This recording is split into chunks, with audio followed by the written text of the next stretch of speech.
Magandang araw sa inyong lahat. Welcome back na naman sa channel ko. Ngayon may ibabahagi na naman ako na panibagong video. At kung bago lamang napadaan ay huwag niyo pong kalimutang mag-subscribe at pindutin ang notification bell para palagi kayong updated sa mga bago kong videos. Gusto mo ba na siya ay habang buhay na mababaliw sa'yo? Malayo o malapit man kayo sa isa't isa, yung ikaw lang palagi ang pakakaisipin niya at ikaw lamang ang mamahalin niya habang buhay. Kung gusto mo na maging ganito ang partner mo sa'yo, ay gawin mo itong ritual na ituturo ko sa inyo ngayon. Dapat palaging buo ang loob at tiwala niyo sa mga ganitong pamamaraan. Pwedeng gawin itong ritual sa kahit na anong araw o oras na gusto mo. Ang gagawin mo lamang ay maghanda ka ng papel at panulat kahit anong kulay at isulat mo ito.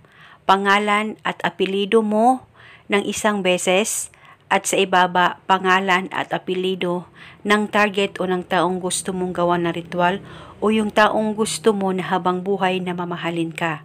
Isulat mo lang ito ng isang beses. At pagkatapos mo nang masulat ang pangalan mo at ang pangalan niya, ay sa ibaba isulat mo, tayong dalawa ay magmamahalan habang buhay. At isulat mo rin ito ng isang beses lamang. At pagkatapos mo nang masulat ito, kumuha ka lamang ng kahit na anong pabango mo na ginamit mo at lagyan mo lamang o mag-spray ka lamang ng kaunting pabango sa papel na sinulatan mo ng kanyang pangalan mo at yung hiling. Mag-spray ka lamang ng kaunting pabango at pagkatapos mo nang malagyan ito ng pabango, tupiin mo ang papel paloob kahit ilang tupi at pagkatapos hawakan mo ito saglit. Mag-focus at mag-concentrate ka, pakaisipin mo siya. At ibulong mo sa isipan mo o sambitin mo sa isipan mo na kayong dalawa ay magmamahalan sa isa't isa habang buhay. At pagkatapos itago mo na itong ritual, pwede ito lagay sa wallet mo, sa bag mo o di kaya sa damitan mo. At pwede mo rin itong ilagay sa unan mo sa tuwing ikaw ay matutulog.